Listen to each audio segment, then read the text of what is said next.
তো সবাইকে জানাচ্ছি অভিনন্দন, শুভেচ্ছা। তো আজকে আমরা যে বিষয়ের উপরে আলোচনা করতে যাচ্ছি যে শ্রীকৃষ্ণর জন্ম সম্পর্কে ডক্টর জাকির নায়েক অনেক ভিডিও তৈরি করছে। এ বাদেও মুসলিম অনেক বক্তারা কলাম শ্রীকৃষ্ণ সম্পর্কেই বেশিরভাগ ভিডিও তৈরি করা হয়। এর একটাই মাত্র কারণ যে শ্রীকৃষ্ণ সম্পর্কে মানুষের জানার কলাম অনেক করছে। কেন জানেন? কারণ তাদের দেশে এই সাধারণত ইন্ডিয়াতে শুধু একজন মুসলিম বক্তা একদিন বলল যে আমি যখন আমার বক্তব্যের জন্য বিভিন্ন মাহফিলের ভিতরে যাই, তখন আমি আমার গাড়ির ভিতরে শুধু বই আর বই রাখি, বই ছাড়া আর কিছুই থাকে না। সেখানে যজুর্বেদ, সামবেদ, ঋগ্বেদ ও ওল্ড টেস্টামেন্ট সব থাকে, বাইবেল থাকে, কোরআন থাকে, সব থাকে। তা বলতেছে কেন থাকে আপনার কাছে এত বই, কেন থাকে আপনার কাছে? তো বলতেছি এত বইগুলো আমার কাছে এই কারণে থাকে যে আমি একদিন যাচ্ছি, তো দুর্গাপুজোর কিছু মানুষ তারা আমার কাছ থেকে চাঁদা নেবে, তখন তাদেরকে আমি বলতেছি আসলে দেবী দুর্গা কে? তখন ওই লোকগুলো বলতেছে দেবী দুর্গা আমাদের ভগবান। তো অবশ্যই দেখেন, আজকে কলাম যে আমরা যদি দেখি বিসমিল্লাহির রহমানির রহিম, ইকরা বিসমি রব্বিকাল্লাযী খলাক, পড়ো তোমার প্রভুর নামে যিনি তোমাকে সৃষ্টি করছে। অর্থাৎ আমাদের রব আমাদেরকে বলতেছে যে আমাদের পড়া লাগবে। আজকে যদি আমরা না পড়ি তাহলে কলাম আমরা এক বিশাল বড় বিতাণ্ড সম্প্রদায়ের ভিতরে থেকে যাব। যে মানুষ কলাম জানতেও পারবে না যে এত বড় বিভ্রান্তর ভিতরে মানুষ দিন দিন শুধু রয়ে যাচ্ছে। এখানে এই কথাটা এই কারণে আনলাম যে সে বলতে চাচ্ছে যে আজকে আমাদের পড়া না পড়ার কারণে, পড়া না জানার কারণে আমরা আমাদের এ থেকে অনেক পিছিয়ে চলে গেছি, অনেক দূরে চলে গেছি। যদি আমরা আজকে পড়তাম তাহলে পরে আমাদের এই সমস্যা হতো না। তখন বলতেছে যে দেবী একজন নারী কি করে সে কেন হবে, দুর্গা হবে? অবশ্যই আমার এই সম্পর্কে ভিডিও আছে। কোনো একটা সময় মানুষ কলাম আর দেবী দুর্গার পূজা আরাধনা করবে না। কেন করবে না জানেন? কারণ তারা কলাম জবাব বা উত্তর দিতে পারবে না। তো অবশ্যই আমরা কলাম আমাদের জানার প্রয়োজন হচ্ছে কৃষ্ণ সম্পর্কে, যেটা ডক্টর জাকির নায়েক কলাম কৃষ্ণ সম্পর্কে অনেকবার বলছে যে এরকম উনি পানিতে গেছে, পানির ভিতরে নারীরা গোসল করতেছে, তাদের কাপড় চোপড় নিয়ে উনি গাছে উঠে গেছে বা ওইখান থেকে পালাইছে। ভগবান কি করে নারীদের কাপড় খুলে নিয়ে চলে যায়, বা তাদের কাপড়গুলো কিভাবে নিয়ে চলে যায়, এরকম চিন্তা চেতনা করতেছে। এই ব্যাপারে যদি আমরা দেখেন যে ভগবান শ্রীকৃষ্ণ নিজেই বলেছে যে তার জন্ম, কর্ম ইত্যাদি সর্বদিব্য। তার জন্ম, কর্ম সব কিছু দিব্য, অর্থাৎ আধ্যাত্মিক। সে কলাম লৌকিক না, পরলৌকিক। অর্থাৎ তিনি বোঝাচ্ছে যে তার সব কিছুই দিব্য, তিনি স্বর্গীয়। তার ভাবমূর্তি স্বর্গীয়। এখন সেই সময় যে নারীগুলো ছিলেন, সেই নারীগুলো আর এখনকার সময়ের নারীগুলোর ভিতরে অনেক আকাশ পাতাল অনেক ডিফারেন্স থাকে কলাম, অনেকে কলাম জানে না। তো এই ঘটনাগুলো বোঝা যাবে কিভাবে?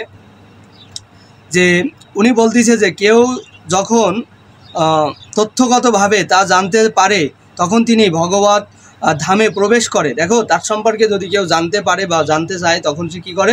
ভগবত ধামে প্রবেশ করে। কারণ সেখানে সে কৃষ্ণ থাকে, কৃষ্ণর আরাধনা হয়, সেখানে সে কৃষ্ণ সম্পর্কে জানতে পারে। তাহলে কিনা সে বুঝবে যে কী হচ্ছে সেখানে মূলত কী হচ্ছে। তো সাধারণ মানুষ জন্ম হয় কর্মফলের বন্ধনে আবদ্ধ হয়ে। সাধারণ মানুষের জন্ম হয় কিসের কারণে? কর্মের কারণে। কর্ম করবে, এই কারণে তাদের পৃথিবীতে জন্ম, কর্মফলের কারণে।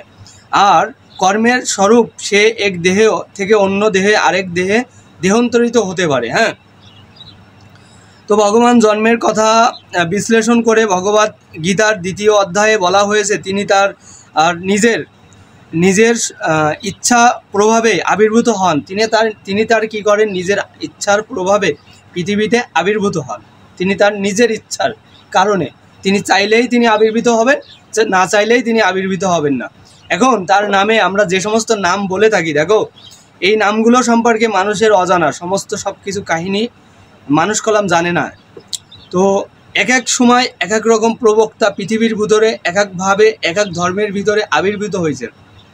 তো নবী করিম সাল্লাল্লাহু আলাইহি ওয়াসাল্লামের কাছে আমাদেরকে আল্লাহ তাআলা বলতেছে, দেখো আমি এমনও কিছু নবী সম্পর্কে যা আমি তোমাকে আমি জানাইনি, আর যাদেরকে জানাচ্ছি ইসমাইল, ইব্রাহিম, নুহু, ইউসুফ, হুদ, হারুন, এরকম যত নবীগুলো আছে, ইউনুস, তাদের সম্পর্কে আমি তোমাকে জানাচ্ছি।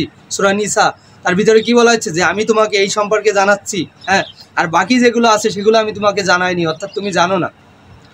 তো দেখো, এখন কথা হচ্ছে আমরা কখনো কোনো বিস্ময়কর ঘটনা নিয়ে, দেখো ধর্ম এমন একটা জিনিস, একটা কারেন্টের মতো, যে কারেন্ট যেমন মানুষকে শক দিয়ে মেরে ফেলতে পারে, ঠিক ধর্মও তার পাওয়ার এবিলিটি অনেক বেশি। সঠিকভাবে না জানতে পারা এবং মানুষের ভিতরে গলত থেকে যাওয়া, এটা একটা সবথেকে বড় ধরনের প্রবলেম। তো আমরা সঠিক সম্পর্কে সবসময়ের জন্য সঠিকটা আপনাকে আমাকে সে আমরা যে ধর্মেরই হই না কেন আমাদের জানা লাগবে, আমাদের জানার প্রয়োজন আছে কলাম। যদি আমরা না জানি তাহলে কলাম আমরা বুঝতে পারবো না। তখন ওই যে দেবী দুর্গাকে যখন বলা হয় যে সে তো ভগবান, তখন বলা হয় নারী কীভাবে ভগবান হবে। হ্যাঁ, এই কথার প্রশ্নের উত্তরে তখন কলাম সে কলাম শুধু গীতা উল্টাতে থাকে, গীতা এই পৃষ্ঠা ও পৃষ্ঠা করতে থাকে, কিন্তু নারী ভগবান হবে। আরে দুর্গা সম্পর্কে তো গীতার ভিতরে থাকবেই না। হ্যাঁ, গীতার ভিতরে দুর্গা সম্পর্কে থাকবে না, দুর্গা কিছুই না, এই সম্পর্কে অনেকে জানে না। কৃষ্ণ হচ্ছিল মেন প্রভু, শ্রীকৃষ্ণ, উনি তার বলছে যে উনি হচ্ছে সব কিছুর আবির্ভাব, উনি ছাড়া কিছু না। দুর্গা হচ্ছে উনি হচ্ছে যারা শ্রীকৃষ্ণর প্রতি ভক্ত থাকে না, শ্রীকৃষ্ণকে ভালোবাসে না, শ্রীকৃষ্ণকে বোঝে না, তারা হচ্ছে দুর্গার উপাস্য করে এবং সেই মূর্তিগুলো তৈরি করে। এবং সেই লোকটা এমনও প্রশ্নের উত্তর দিচ্ছে যে আমরা কি করি, হিন্দু ধর্মে আমাদের যতগুলো দেবদেবী আছে তার আরাধনা করি, ওই বাপদাদা বলে গেছে এইভাবে আমরা করতেছি আর কি। আবার বলতেছে আমাদের বেদের ভিতরে বলা আছে এমনকি যে আমরা যখন এই পূজা অর্চনাগুলো করি, যে অবশ্যই আমরা জানি যে বেদে বলা আছে কখনো এই পুজো করা যাবে না, মূর্তি পুজো করা যাবে না, মূর্তি বানায় মূর্তি পুজো করা যাবে না। তাহলে দেখেন এরকমই যীশু খ্রিস্ট বলতেছে যে দেখো এই মানুষগুলো কত বোকা, যে আমি তাদের সামনে আছি, আমার ভিতরে স্বয়ং বাক্য আছে, আমি তাদেরকে বলার চেষ্টা করতেছি তোমরা এভাবে বুঝে বলো। তখন তারা কাদামাটি দিয়ে কাপ, পিরিচ, গিলাস, বিভিন্ন ঘটি বাটি বিভিন্ন কিছু বানাচ্ছে। কেন বানাচ্ছে এবং বলতেছে সবশেষে প্রভু যীশু বলল তার আংটা কোথায়? তুমি আংটা বানাওনি, শুধু গিলাসটাই বানাইছো। তার মানে দেখো কত বড় একটা ভুল। মানে এরকম ধর্মগুলোর ভিতরে যদি এরকম ভুলভাল থাকা হয় তাইলে পরে মানুষ কালাম বিভ্রান্তর ভিতরে থেকেই যাবে সারাটা জীবন, কখনো বুঝতেই পারবে না। এই ঘটনাটা নেওয়া হয়েছে ইসের থেকে, ওল্ড টেস্টামেন্ট থেকে। তো দেখো এরকম মানুষের ভিতরে আজকে কলাম এই যে প্রজ্ঞা, মানুষের একটা জ্ঞানের প্রয়োজন আছে, একটা লিমিট। মানুষ কলাম আজকে জ্ঞান থেকে বিলুপ্ত হচ্ছে, তারা তাদের লিমিট ক্রস করে কোথায় চলে যাচ্ছে? অন্য পথের দিকে চলে যাচ্ছে। তাই লিমিট ক্রস যাতে না হয়, তো এখন বলা হচ্ছে যে এই শিশুটি জন্ম হলো তিনি হচ্ছে পরম ব্রহ্ম। যে শিশুটি জন্ম হলো পৃথিবীতে, বলা হচ্ছে কৃষ্ণ যে জন্ম হলো সে হচ্ছে পরম ব্রহ্ম। হ্যাঁ, তার নাম এভাবে কীর্তন করে মানুষ। কিভাবে কীর্তন করা হয় তাকে নিয়ে, যে হরে কৃষ্ণ হরে কৃষ্ণ হরে কৃষ্ণ হরে হরে, হ্যাঁ, হরে রাম রাম হরে রাম হরে। এই কীর্তন কেন করে মানুষ? এটা হচ্ছে শেষ সময়ের, কলির সময়ের কীর্তন। কারণ মানুষ কলাম এখন ভগবান সম্পর্কে সম্পূর্ণ অজ্ঞ। হ্যাঁ, সঠিক ভগবানকে তো চেনেই না, অন্য উল্টোপাল্টা ভগবান নিয়ে লাফালাফি করে। হ্যাঁ, এই কারণেই দেখো কলির যুগে তোমাদের এই ছাড়া আর কোনো কিছু করারই থাকবে না। আর তোমরা যদি সুন্দরভাবে না ধারণ করো তাইলে করে তোমাদের ভিতরে সব থেকে গলত থেকে যাবে। এই জন্য তোমরা কখনো কোনো কথা বলতে পারবা না।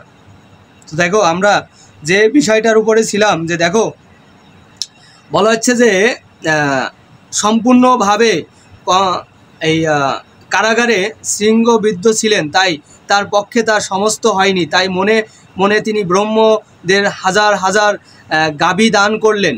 বসুদেবের মনে আর যখন কংসর রইল না, মানে বসুদেব ওনার মনের ভিতরে ছিল যে কংসের একটা কঠিন ভয় ছিল। হ্যাঁ, সে ভয় সম্পর্কে তার ভয় ছিল যে এমন যে সে এখন কি করবে। তাই তিনি কি করলেন, তাই কৃষ্ণ আবির্ভূত হলেন তারই ইসের ভিতরে, তারই বংশের ভিতরে, তারই কি হলেন, আবির্ভূত হলেন। বসুদেব তখন প্রার্থনা করে বললেন, হে প্রিয় প্রভু, আমি জানি আপনি কে, আমি ইচ্ছে পরমেশ্বর ভগবান, সম্পূর্ণ জীবনে পরম তত্ত্ব এবং পরম সত্য, আপনি আমার নিত্য স্বরূপ।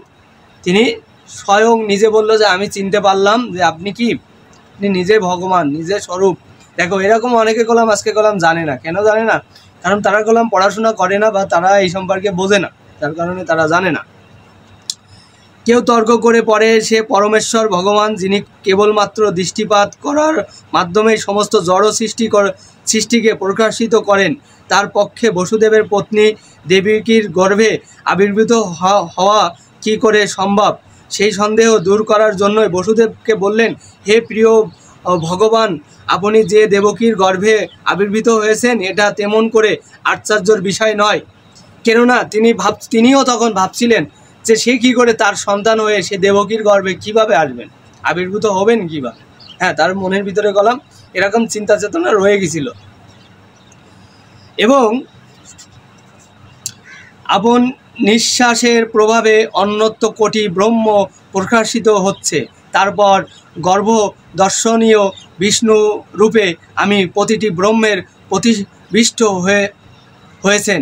দেখো, বিষ্ণু অবতার, কলির অবতার। হ্যাঁ, কলি এখন এমন একটা সময়কালে যে মানুষের যখন জ্ঞান লিপ্ত হবে, মানুষের যখন জ্ঞান বুদ্ধি হেয় মনোমন্যতা থাকবে না, তখন কলাম বিষ্ণুর আবির্ভাব হবে। আর তোমরা দেখছো এখন চারিদিকে আগুন জ্বলছে, এখন চারিদিকে অনেক কিছু হচ্ছে, মানুষ কলাম হাহাকারে আছে, মানুষ না খেয়ে আছে, অনেকে দুঃখে আছে, অভাবগ্রস্ত আছে। কেন আছে? এই যে বিষ্ণু অবতার হচ্ছে, তার কলাম হচ্ছে আস্তে আস্তে আস্তে আস্তে সে অবতার হচ্ছে। কেন? কারণ মানুষ কলাম জ্ঞান শূন্য। এই জন্য জ্ঞান যদি মানুষের ভিতরে না থাকে, এই জন্য জ্ঞান প্রয়োজন আছে, মানুষের সঠিক জ্ঞানটা বোঝার প্রয়োজন আছে। এই জন্য আমাদেরকে দেখো, আমরা যে ধর্মেরই হই না কেন, আমাদের জ্ঞানের খুব প্রয়োজন। জ্ঞান যদি না থাকে তো অবশ্যই সেই মানুষটা এই পৃথিবীতে মূর্খ। তাকে বলা হয়েছে মূর্খ। ওল্ড টেস্টামেন্ট বলছে, জ্ঞান যদি তোমার ভিতরে না থাকে তুমি একজন মূর্খ। তোমার এই মূর্খতার মতো, এত বড় মূর্খ বোকামির মতো বোকামি তুমি আর পৃথিবীর বুকে কিছু খুঁজে পাবা না। হ্যাঁ, তো এখানে বলা হচ্ছে যে আপনার নিঃশ্বাস প্রভাবে অন্তত কোটি ব্রহ্ম প্রকাশিত হচ্ছে। মানে একজন শ্রীকৃষ্ণের নিঃশ্বাস থেকে কোটি ব্রহ্ম প্রকাশিত হচ্ছে, মানে কোটি কোটি জ্ঞান পৃথিবীর ভিতরে লুপ্ত হচ্ছে। হ্যাঁ, তো এটা শুধুমাত্র ইসের থেকে নেওয়া হচ্ছে, শুধুমাত্র হিন্দু গ্রন্থ অরিজিনাল মনে করো যে বুক, মনে করো যেখান থেকে অরিজিনাল কৃষ্ণ তার মুখনিহিত বাণী থেকে সম্বোধন করা। হ্যাঁ, এটা যেমন তেমন বুক বা বই না। তো সেখান থেকে বলা হচ্ছে যে কোনো ব্রহ্ম যে কোনো দিকে যে কোনোভাবে সব দিকে আবির্ভূত হচ্ছে। হ্যাঁ, তার কথা, তার বাক্য চারিদিকে ফুটে চলতেছে। হ্যাঁ, আপনি প্রতিটি ব্রহ্মের প্রতিবিষ্ট হচ্ছেন, তারপর আবার নিজেকে ক্ষীরোধর কাশী বিষ্ণুরূপে প্রকাশিত করে সমস্ত জীবের হৃদয়ে প্রবেশ করছেন। বিষ্ণুরূপে প্রত্যেকটি জীবের হৃদয়ে প্রবেশ করছে। কি করছে? বিষ্ণুরূপে প্রত্যেকটি জীবের হৃদয়ে প্রবেশ করছে। হ্যাঁ, ঘুরে ঘুরে প্রবেশ করছে।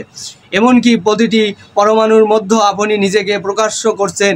তাই আপনার চিন্তা শক্তির প্রভাবে আপনি দেবকীর গর্ভে প্রবেশ করেছেন, তাতে আশ্চর্য হওয়ার কিছুই নেই। হ্যাঁ, এই যে এখন তার পিতা কি বলল, যে আমি জানি যে তুমি দেবকীর গর্ভে ব্রহ্ম প্রভু, তুমি যেভাবে প্রবেশ করছো বিষ্ণু রূপে, তুমি সেভাবে আস্তে আস্তে প্রবেশ করছো। হ্যাঁ, তো আপনার প্রবেশের এবং সর্বপ্রাপ্তি উপলব্ধি করতে পারি না। 16টি উপাদানের বিভক্ত হওয়ার পরেও জড়া প্রকৃতির বিকৃতিও থেকেই যায়। জড়া শরীর, মাটির, জল, আগুন, বায়ু ও আকাশ। 5টা আত্মার ভিতরে কি থাকে? শরীর, মাটি, একটা শরীর থাকে, একটা মাটি থাকে, একটা জল থাকে, আগুন থাকে, বায়ু থাকে এবং আকাশ থাকে।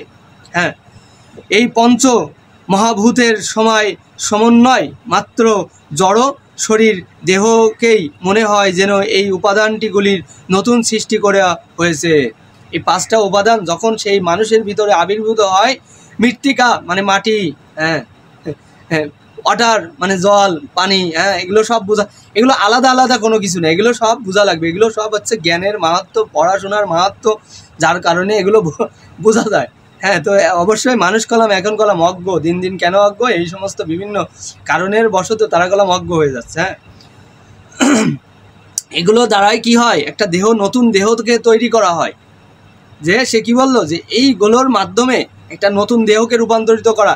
এখন সৃষ্টিকর্তার কাছে, মহান রবের কাছে, মহান আল্লাহর কাছে কলাম এগুলো কোনোভাবে ব্যাপারই না। তিনি কলাম তার নতুন দেহকে সৃষ্টি করে ফেলতেই পারে, কোনো ব্যাপারই না। এরকম ঈসা মসিহকে কলাম এই এবিলিটি, পার্সোনালিটি দেওয়া হয়েছিল, মৃতকেও উনি কলাম জীবিত করে ফেলছে। তার ভিতরে এই অলৌকিক গুণগুলো মহান আল্লাহ তাআলা কি করছে? দিয়ে দিয়েছে। হ্যাঁ, তিনি কলাম একজনই, তিনি কলাম আলাদা আলাদা কোনো কিছু না। এই জন্য তাকে নিয়ে এভাবে অনেক রকমভাবে তাকে চর্চা করা।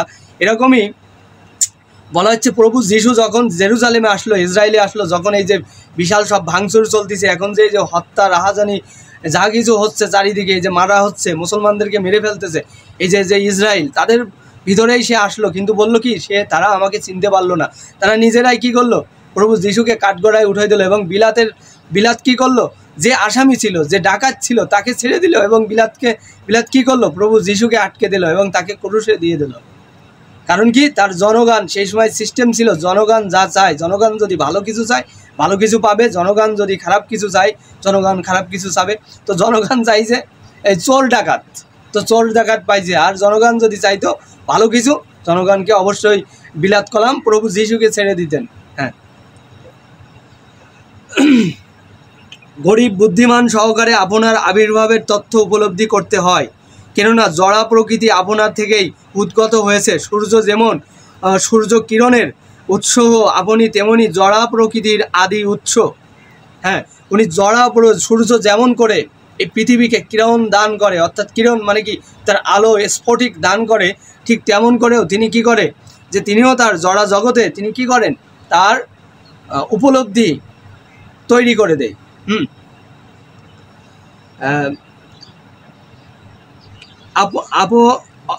তারপর বলা হচ্ছে উদত্ত হওয়ার ফলেই জড়া প্রকৃতি তখন আপনাকে আবৃত করতে পারে না। কোনো জড়া প্রকৃতি এই জগৎ কখনো তোমাকে কি করতে পারে না? আবৃত করতে পারে না। ওই যে কৃষ্ণ বলছে আমি কলাম আমি আবির্ভূত হয়েছি, এটা আমার ইচ্ছাই, কিন্তু আমি কলাম মানুষের মতো না। হ্যাঁ, তো এখানে বলা হচ্ছে অবশ্যই সে তাকে কখনো এই জগৎটাকে ধরে রাখতে পারে না। অবশ্যই আপনি জানবেন যে আমার একটা ভিডিও আছে যেখানে দুর্গাকে বলা হচ্ছে কি? উনি হচ্ছে মহামায়া, উনি হচ্ছে যুগমায়া না। যুগমায়া সেই হতে পারে যিনি কিনা কৃষ্ণ, যিনি কিনা মহান, যিনি কিনা সর্বশ্রেষ্ঠ ব্রহ্ম, তিনি কলাম যুগমায়া। আর মহামায়া সে হতে পারে যে কিনা মায়ার জালে মানুষকে ফাঁসিয়ে দেয়, যে কিনা মায়ার জালে আবির্ভূত করে। এই জন্য কখনো কারোর মায়ার জালে কখনো পড়া যাবে না। কোনো মানুষ এখন মানুষ বিভ্রান্তর বেশি দিতে থাকে। এই জন্য যে আমার একটাই মাত্র উক্তি যে এই জন্য আমরা কি করা লাগবে? ইকরা বিস্মি রব্বিকাল্লাযী খালাক, পড়ো তোমার প্রভুর নামে যিনি তোমাকে সৃষ্টি করছে। এই কথাটা সর্বপ্রথম মুহাম্মদ সাল্লাল্লাহু আলাইহি ওয়াসাল্লামকে বলছে। কেন বলছে? যে তুমি পড়ো, তোমার পড়া ছাড়া আর কোনো কাজ নেই। তুমি যদি না পড়ো তুমি কিছুই বুঝতে পারবে না। আর তোমাকে আমি এমন কিছু জানাচ্ছি যে ইতিপূর্বে যত নবী রাসূলরা আসছে যারা জানতোও না, তোমাকে সব ঘটনাগুলো পার্ট বাই পার্ট আমি তোমার ভিতরে আনে দিচ্ছি। কিসের ভিতরে? কোরআনের ভিতরে গলাম এভাবে এনে দিয়েছে। এই জন্যেই ওই সেই ইহুদিরা মনে করে যে কী ব্যাপার, আমাদের বাইবেল কি করে কোরআনের ভিতরে চলে আসলো, ওই অমুক ধর্ম কি করে চলে আসলো, এই ধর্ম কি করে চলে আসলো। এই জন্য ওই সেদিনের ওই বক্তা কী করছে জানেন? তার গাড়ির ভিতরে শুধু বই আর বই। কেন তার ভিতরে বই? কারণ ওই এক জায়গায় যাওয়ার পরে দেখতেছি এক রকম ধর্ম, কিন্তু হিন্দু ধর্ম 80% ইন্ডিয়ার ভিতরে, এই তাদের ভিতরে অনেক হাজার বিভক্ত। তারা হাজার কী করতেছে? দলে বিভক্ত। তারা অনেক রকমের পূজা অর্চনা করতেছে। একদিন আসলে এক খ্রিস্ট প্রচারক বলতেছে যে আমি যখন গণেশ মূর্তিকে কিনে আনতাম, যে তখন আমি হিন্দু ছিলাম, তো গণেশ মূর্তিকে যখন কিনে আনতাম আমি গণেশ মূর্তিকে এত সুন্দরভাবে দেখতাম যে গণেশ মূর্তি কত না সুন্দর, সেই সুন্দর মূর্তিটা আমার দরকার। অনেকগুলো গণেশ মূর্তি থাকতো, তার ভিতর থেকে যেটা সুন্দর হতো আমি সেই সুন্দর মূর্তি কিনে নিয়ে আমার বাড়িতে আসতাম। কী কারণে? কারণ আমি ওই মূর্তির প্রতি তাকানোর প্রতি আমার ভালোবাসা জাগতো, যার কারণে আমি ওই সুন্দর মূর্তিটা কিনে নিয়ে আসতাম। এই জন্য বলা হচ্ছে যে অবশ্যই যে জিনিসটা সঠিক আমাদের তো সেটাই ধারণ করা লাগবে, আমাদের সেইটাই বহন করা লাগবে, আমাদের সেইটাই বোঝা লাগবে। আজকে যদি আমরা না বুঝি, আমরা কখনো পরবর্তী ধাপ, পরবর্তী পথ আমরা কখনোই চলতে পারবো না। এই জন্য জ্ঞানেও অন্বেষণ হতে পারবো না।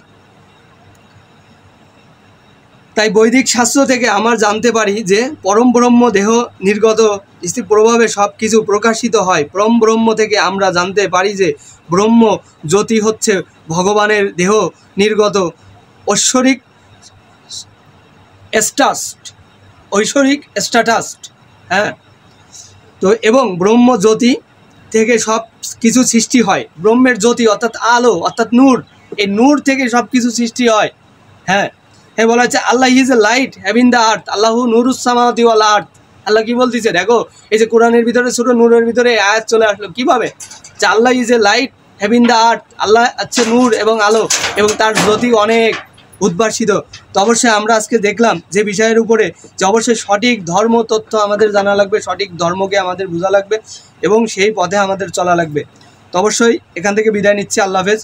তো আমরা জানতে পারলাম যে আসলে ধর্ম সম্পর্কে সঠিক জ্ঞান তথ্য এবং আমরা ইকরা বিস্মি রব্বিকাল্লাযী খালাক আমাদের পড়া লাগবে এই কারণে, যাতে আমরা বুঝতে পারি, যাতে আমরা বুঝে পড়াশোনা করতে পারি।